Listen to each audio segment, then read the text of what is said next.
In October 1929, the US stock market crashed. Billions of dollars were lost, and an economic depression swept across the world. Unemployment in Germany soared to over 6 million.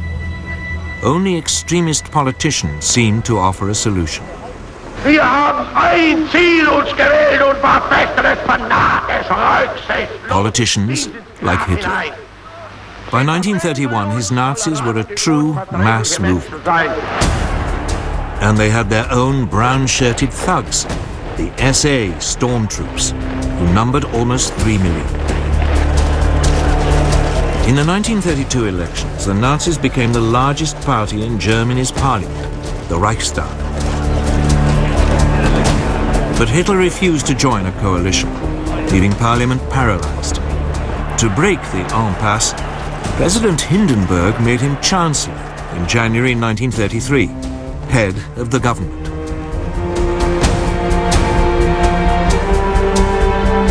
Within a month, the Reichstag burned down. Hitler accused the communists and demanded emergency powers. He then used them to ban all other political parties. In August 1934, President Hindenburg died. Hitler declared himself president. He was now absolute leader, the Führer of Germany.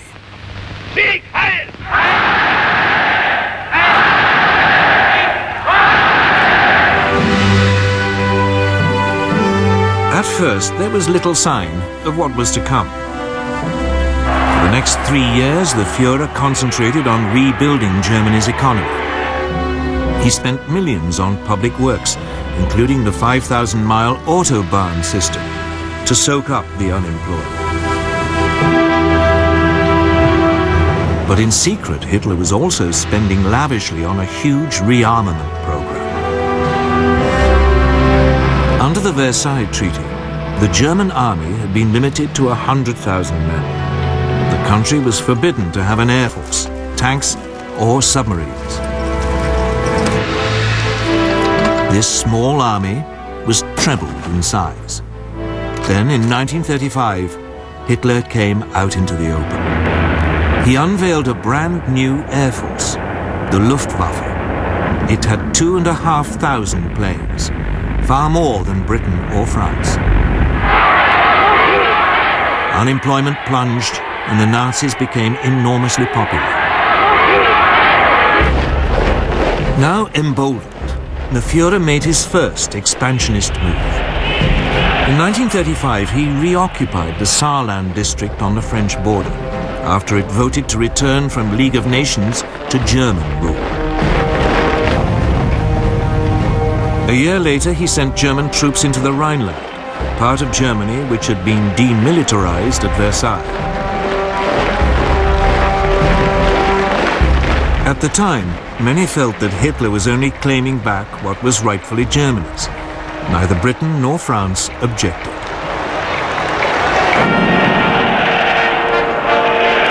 When Berlin hosted the 1936 Olympic Games, the Nazis were seen by many as firm but fair. A government which was restoring the nation's pride and which didn't threaten anyone. Of course, there were signs. The 1935 Nuremberg laws forbade Jews to marry true Aryan Germans and deprived them of their citizenship. But when the first threats came to world peace, they didn't come from Hitler at all, but from somewhere else entirely.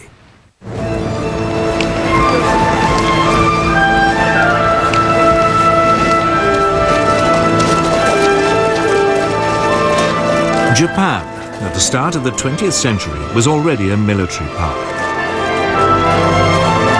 It had defeated Russia in a war in 1905, and it had fought alongside the Allies in World War I. After the war, Japan was an acknowledged world power, and it signed up to the League of Nations. But politically, it was a mess of contradictions. Nominally a democracy, the feudal tradition was still strong.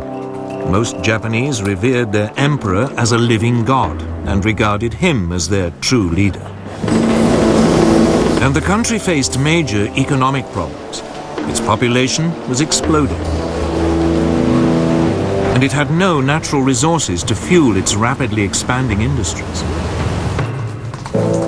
Its leaders needed solutions, and they saw them in Chinese Manchuria. Manchuria was a land of rich grain fields, with plenty of coal and minerals. It was a perfect target. Japanese troops were already stationed there. Other possible targets were the colonies ruled by the European powers: Burma, Malaya, and Hong Kong, controlled by Britain; Indochina, ruled by France; and the Dutch East Indies. But at this stage, Japan had to be cautious. They didn't want to rouse the other great power in the Pacific, the United States. For all its anti-imperialist slogans, the US actually ran an unofficial empire in the Pacific. The Philippines, Guam, and several islands were under its direct rule. It undoubtedly had the strength to take on Japan, but since the end of World War I, it had had other distractions.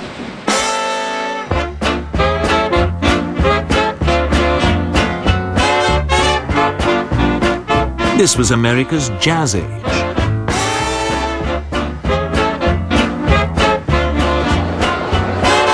Throughout the 1920s, the nation concentrated on exploiting its vast resources. There was an economic boom that seemed without end. Fortunes were made both in industry and the stock markets. America seemed lost to the increasing pursuit of pleasure. With distractions like these, Japan's growing pains in the Pacific seemed very far away. America had slashed its army after World War I and agreed a naval reduction treaty with Britain, France, and Japan. This, in effect, handed naval superiority in the Pacific to the Japanese. And then came the Great Depression.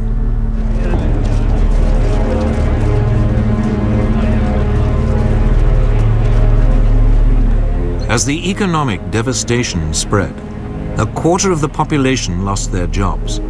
Tens of thousands were made homeless, living in shantytowns. Whereas before it had been distracted by pleasure, now America was distracted by pain. It was time for Japan to make her move.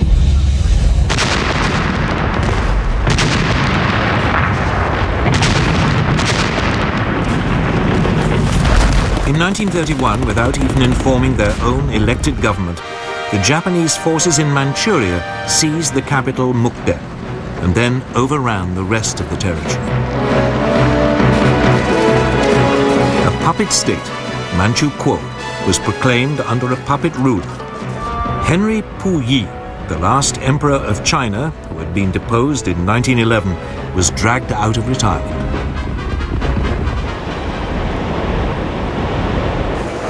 At its headquarters in Geneva, the League of Nations now faced its first great test.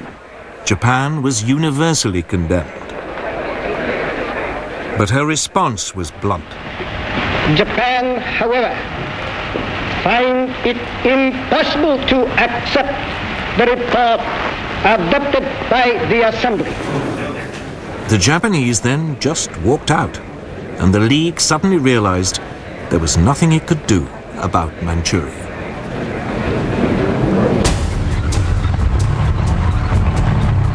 Japan was declared an international pariah, but it didn't care. Its leaders had turned their eyes to further conquests in China. These were easy pickings. China was in a state of chaos. The government of Generalissimo Chiang Kai-shek was locked in conflict with the Chinese Communist Party under Mao Zedong. There was civil war.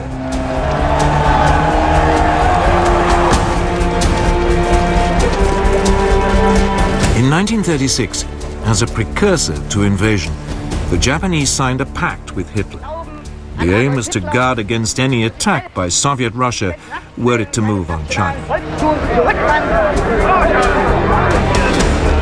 Then in July 1937, the Japanese provoked an incident with Chinese troops and invaded.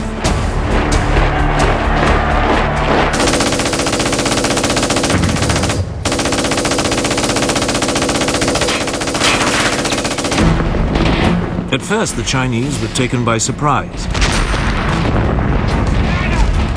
But they soon fought back fiercely, the communists even joining the Kuomintang in a united front.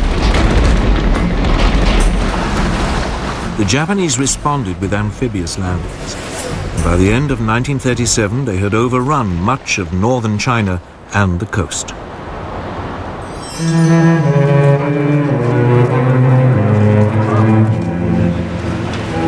The Japanese fought this war with exceptional brutality, bombing cities indiscriminately. Westerners living in the commercial center, the port of Shanghai, were now evacuated. The city was then besieged for 3 months.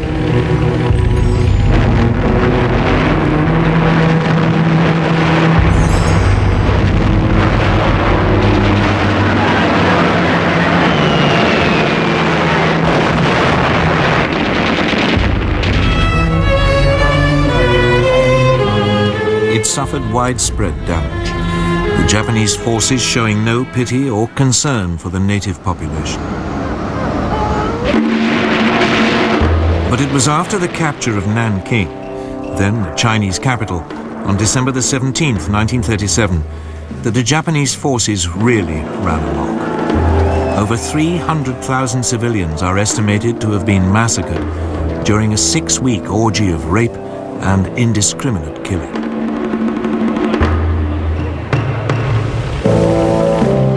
The Japanese even attacked British and US warships which had been sent to protect their shipping and trade. The worst incident came on December the 12th, 1937. The American gunboat Panay was sunk by Japanese bombers. 50 crewmen died. Despite this, the Western powers refused to intervene. So the League of Nations could do nothing. In the United States, President Roosevelt wanted to impose a naval blockade of Japan. It has become clear that acts and policies of nations in other parts of the world have far-reaching effects on us. But the British would have none of it, fearing that it might provoke a war.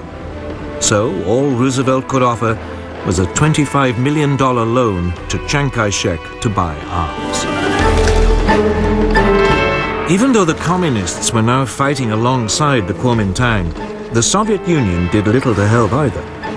Its only involvement was a series of clashes along its own border with Manchuria. But China itself received nothing. Instead, it had to fight on alone. During 1938, the Japanese overran Canton and pushed the Chinese forces deeper into the west of the country. All the rhetoric of the League of Nations, all those promises to stop international aggression had come to nothing. And by now the Western powers were facing aggression much closer to home. Deve cristallizzare una posizione di potente ingiustizia. Sangue, principi che sorgono e che nascono, e i principi che declinano, la vittoria è per noi, per i primi. Today, it is easy to laugh at Benito Mussolini, the fascist dictator of Italy. All that posturing seems faintly ridiculous now, but it didn't seem that way in 1922. Back then, Italy had seemed to be on the edge of anarchy. The country was riven by strikes and land seizures. The democratic government, just as in Germany, seemed powerless in the face of such unrest. So Benito Mussolini a war veteran and a journalist, decided to take a stand. He organized a right-wing nationalist party, the Fascists. With the country paralyzed by a general strike in August 1922, Mussolini ordered his followers to march on Rome. Fearing a civil war, Italy's king, Victor Emmanuel, asked him to form a government. Si realizzassero le premesse necessarie e sufficienti per una collaborazione delle quattro grandi potenze occidentali, Mussolini swiftly stamped out any political opposition and assumed dictatorial powers. deve cristallizzare una posizione di potente ingiustizia. By 1928, his position seemed secure. Parliament was appointed rather than elected, and all power was firmly in the hands of the fascist Grand Council.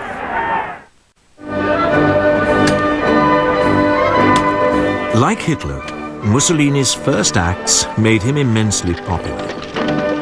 Massive programs of public works provided employment and transformed Italy's infrastructure. Corruption was rooted out and the mafia more or less eliminated. Italy's armed forces were built up, including an advanced modern air force. In the Mediterranean, Mussolini launched a powerful navy, bigger than the combined might of the British and French Mediterranean fleets. When the Great Depression came, Italy seemed to weather it better than most. Mussolini became a source of worldwide inspiration. Political leaders, not least Adolf Hitler in Germany, saw the fascist system as a role model, strong and purposeful, in contrast to the weakness of the democracies in Britain and France. But Mussolini wanted more than adulation. He wanted to recreate the Roman Empire. And he already had a target in mind for his first imperial land grab.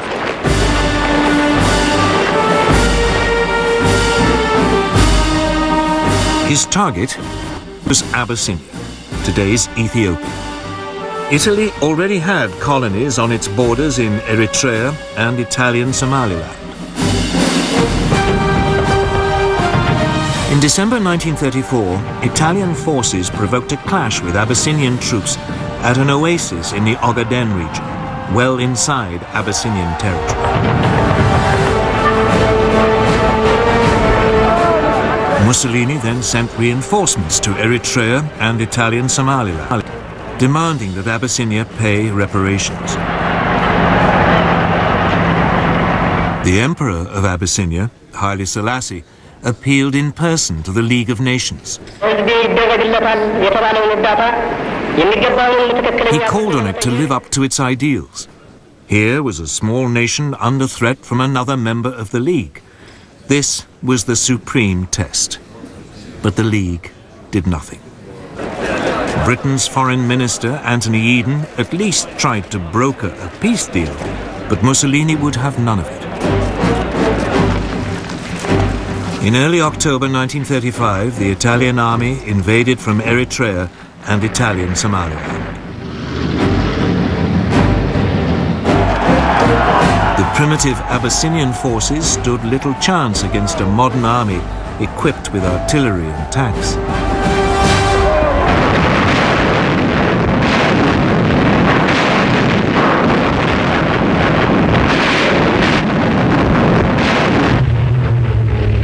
The Italian Air Force had total command of the air and harried the Abyssinians, on occasions dropping gas bombs, even though gas had been outlawed at Versailles as a crime against humanity.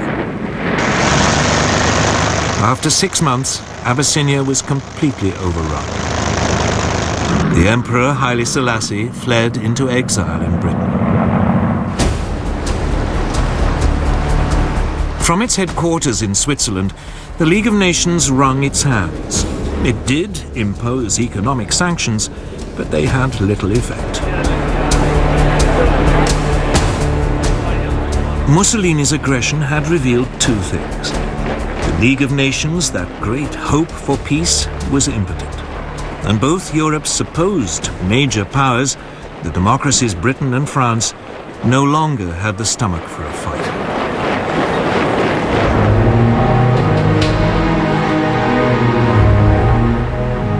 Both Britain and France had been shattered by World War I, and their economies had never really recovered.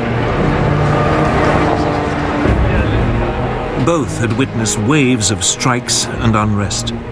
Both had suffered mass unemployment, even before the Great Depression.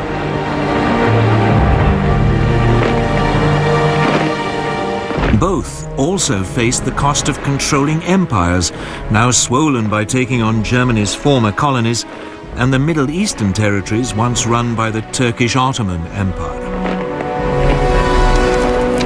And above all, both had been traumatized by the horrific casualties of World War I. A succession of British leaders, Lloyd George, Ramsay MacDonald, and above all Stanley Baldwin, all resolved to keep Britain out of future conflicts. Despite horrific casualties on the Western Front, Britain had ended World War I with a large and very effective conscript army.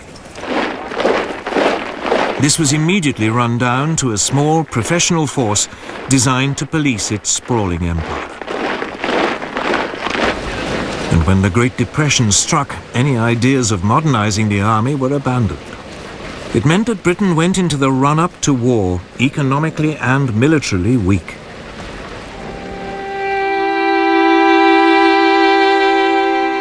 French losses during World War I had been even worse than the British. Ever mistrustful of the Germans, a large conscript army was maintained.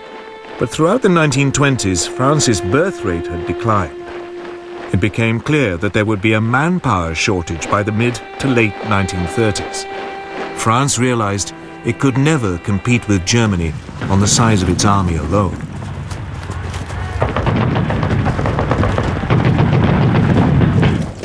The solution was to adopt an entirely defensive mentality.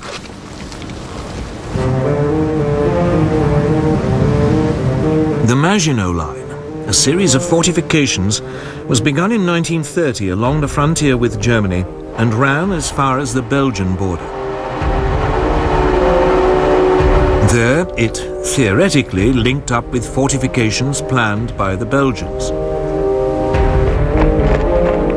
This new French military approach meant that France was only capable of waging a defensive war. It just did not have the ability to launch an attack on Italy, even if the British had had the troops to help. And of course, both countries knew that their navies in the Mediterranean were outnumbered by Mussolini's new fleet.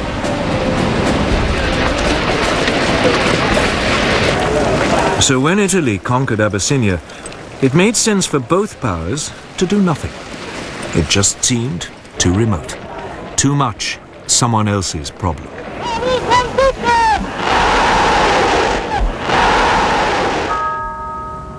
By now, they both had to deal with all the traumas of the Great Depression. That seemed so much more pressing. And above all, they were now faced with a military threat far closer to home. A resurgent and rearming Germany. And Germany's power, and that of Italy too, was soon about to be demonstrated in supporting the rise of another dictator in Spain.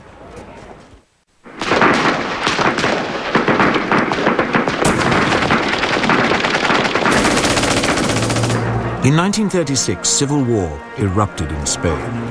It was exceptionally vicious, setting family against family, communist against fascist, believers against atheists.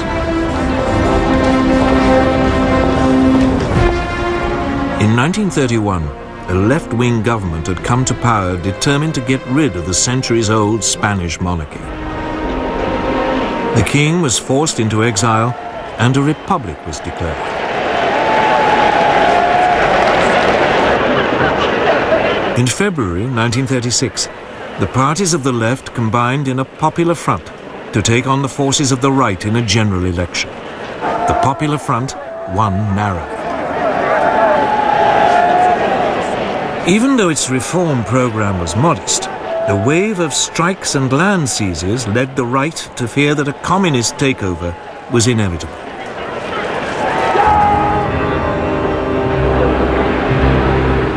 Within the Spanish army, long a bastion of conservative and Catholic thinking, senior officers began to consider the possibility of a coup. Among them was General Francisco Franco, a former chief of staff who had been effectively exiled to command Spain's forces in the Canary Islands.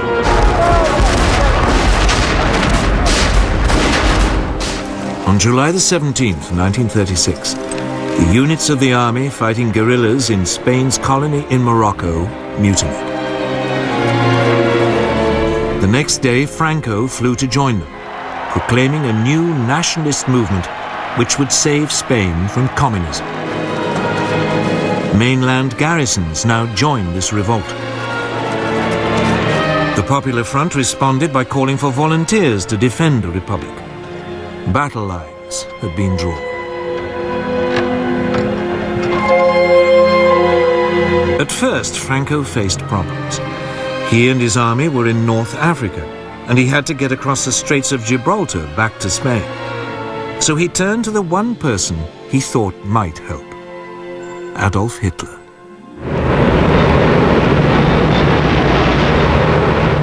Within a month, transport aircraft from Hitler's new Luftwaffe had begun an airlift, taking Franco's battle-hardened veterans over to southern Spain.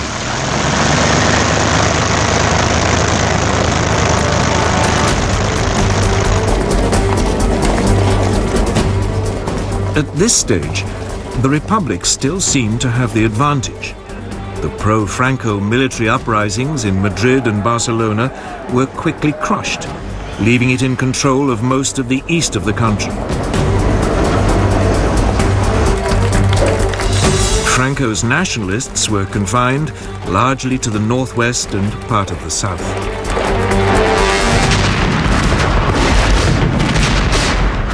But the nationalist situation was transformed when Hitler and Mussolini started to pour in troops and weapons. The German dictator seized the opportunity to test his new equipment and expanding armed forces.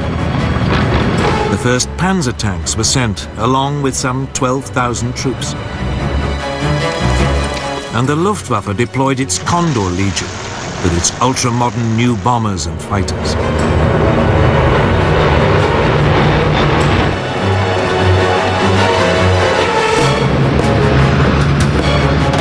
Mussolini sent a so-called volunteer corps of 50,000 men and more than 700 aircraft. In vain did the Republicans appeal to Britain, France, and the Soviet Union for help. But London and Paris were scared of setting off a European war. They declared a policy of non-intervention. Cynically, both Germany and Italy signed up to this. But when it became obvious that they were still sending arms to the nationalists, Joseph Stalin, the Soviet leader, announced that he would help the Republic. Stalin's worry was the rise of fascism in Germany. Hitler had made it abundantly clear that he believed communism to be Nazism's ultimate enemy. Stalin saw the Spanish conflict as a way of keeping Germany and Italy occupied while building up the Soviet Union's military strength. About 700 military advisors were sent, along with tanks and fighter aircraft. It was something, but no match for the support Franco had received. In fact, the largest source of outside help for the Republic didn't come from a country at all, but from volunteers, the International Brigades. About 30,000 left-wing Americans, British, French, and Germans signed up to fight in Spain. the fighting was intense and often accompanied by appalling atrocities against civilians. The Republicans hunted down and murdered Roman Catholic priests. The Nationalists slaughtered anyone accused of being communist. German and Italian air power was used indiscriminately against civilian targets. Madrid was heavily bombed. But the worst incident came in April 1937, when the Basque town of Guernica was virtually obliterated, with 6,000 civilian deaths. The area controlled by the Republic was steadily ground down. Its forces fought with great gallantry, but undertrained and under-equipped amateurs were no match for the professional soldiers led by Franco, or for the combined modern weaponry of Italy and Germany. As the war dragged on, the fighting around Madrid became a symbol of the left's determination not to be crushed by a fascist dictatorship. But behind the scenes, the Republican alliance was falling apart. The communists and socialists wanted to concentrate on winning a military victory. But the more idealistic anarchists and syndicalists saw the war as an opportunity for a mass revolution by the workers. These disagreements burst out into the open in May 1937. Fighting broke out in Barcelona between the anarchists and communists. It was a fatal weakening of the Republican cause. By the end of 1938, the Nationalists had penned their enemy into a small enclave around Barcelona, and another stretching eastward from Madrid to the coast.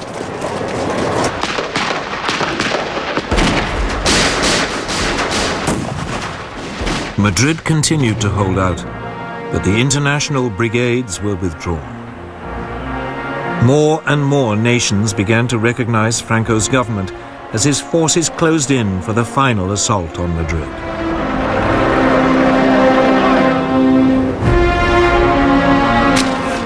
At the end of March 1939, its defenders, exhausted after nearly 3 years of fighting, the capital finally surrendered.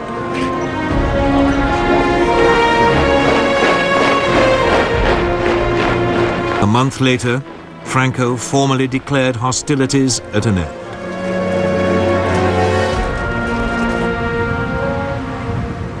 The scars of Spain's civil war took years to heal, and in some ways, they never have. And internationally, Franco's victory over the Republic proved a disaster. Hitler and Mussolini were confirmed in their belief that the democracies of Britain and France were impotent to resist any real pressure. While Stalin despaired of their willingness to confront fascism. Hitler in particular saw his way open to begin the aggressive policies outlined in Mein Kampf. Even before the Spanish Civil War ended, his armies were on the march.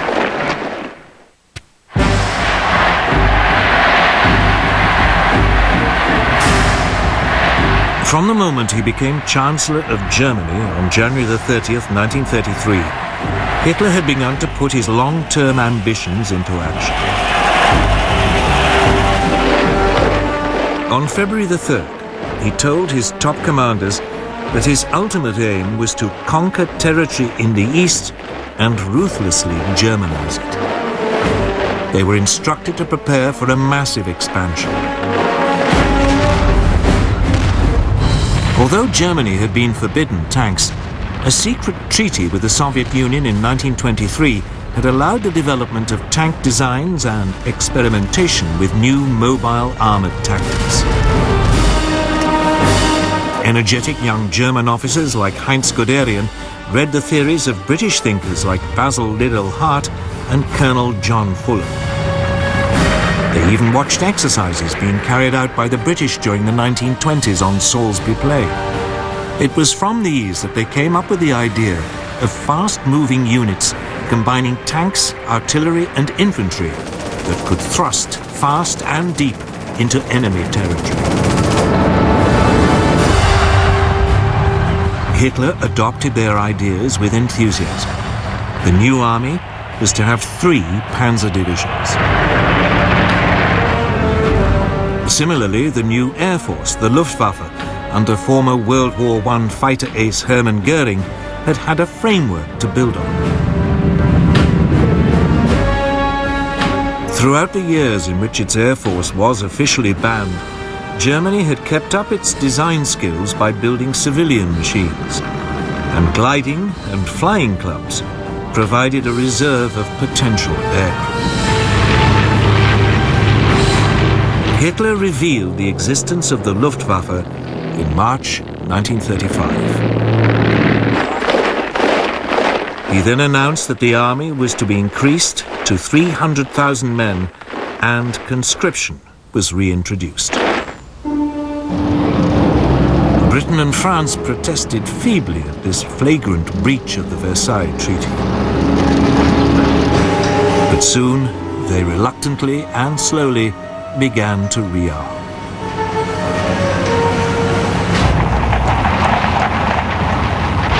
Until this point, Hitler had been modest in his goals. He had only taken back what was his, the Rhineland and Saarland.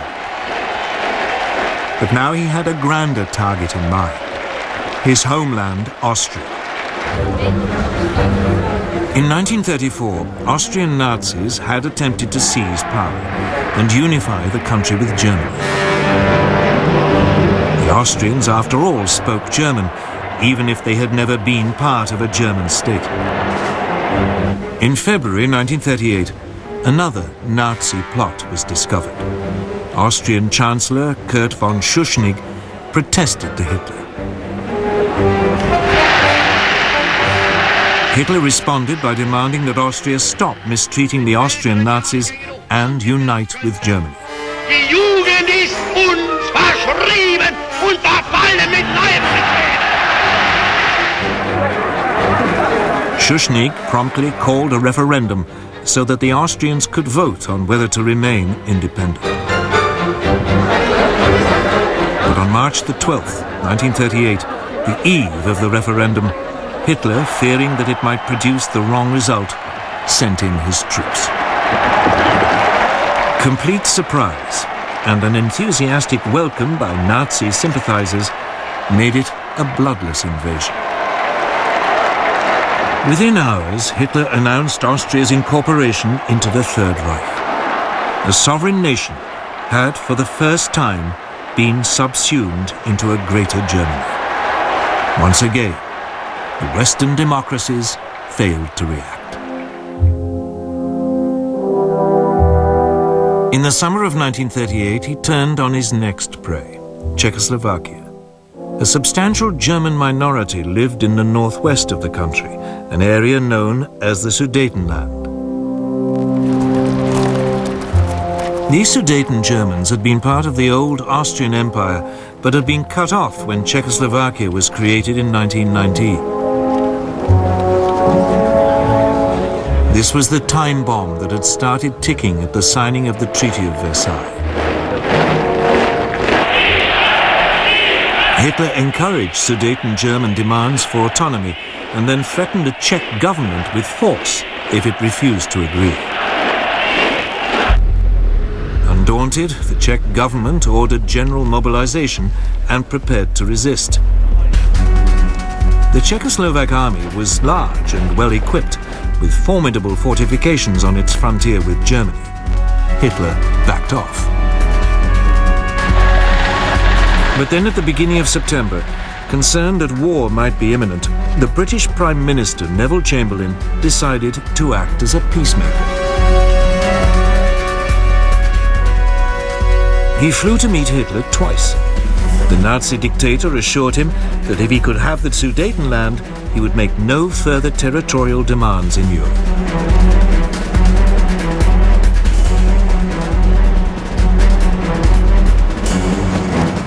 In Munich, On September the 29th, 1938, with Mussolini acting as mediator, France and Britain signed an agreement giving the Sudetenland to Germany in return for a formal declaration by Hitler that he had no more territorial ambitions. Chamberlain flew back to Britain waving the piece of paper which he claimed guarantees peace in our time. And so, on October the 1st, German troops occupied the Sudetenland and seized the Czech frontier fortifications. Hitler now began sizing up his next target, Poland. Eine große Nation muss dauernd zusehen, wie gegen Recht und vertragliche Bestimmungen Angehörige des Blutes. Again, the nominal cause was a German minority marooned as a result of the Versailles Treaty. Also Normalstaatenverbrecher. Hitler demanded the return of the port of Danzig to German control, so that East Prussia could be linked up with the rest of Germany. The Poles refused, and Hitler hesitated. He was not quite ready for all-out war, and he had unfinished business with Czechoslovakia. In March 1939, the eastern part of the country, Slovakia, which was ethnically different to the Czech lands, appealed to Hitler for help in achieving greater independence. Hitler summoned the Czechoslovak Prime Minister Emil Hácha to Berlin and browbeat him into putting his country under German protection.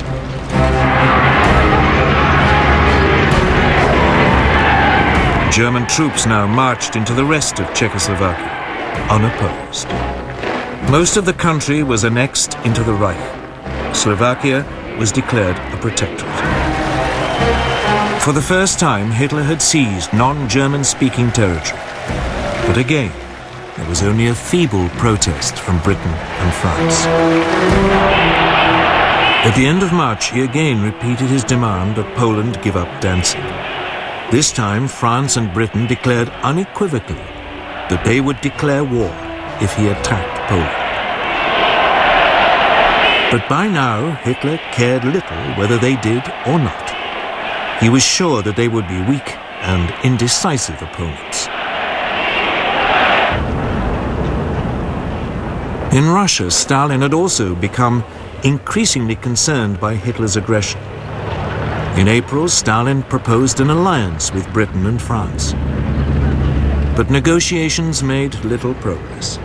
And finally, Stalin despaired, deciding that there was another solution to the German threat.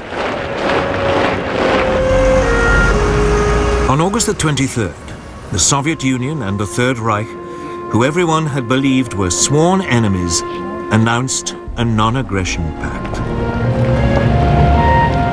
The agreement secretly specified that Poland would be split between the two countries, and Stalin would have a free hand to take over Estonia, Latvia, and Lithuania. Now free from any Russian threat, Hitler ordered his armed forces to prepare for an immediate invasion. On the evening of August the 31st, the German Wehrmacht prepared for the assault. Its Führer had made the decision which would plunge the world into war.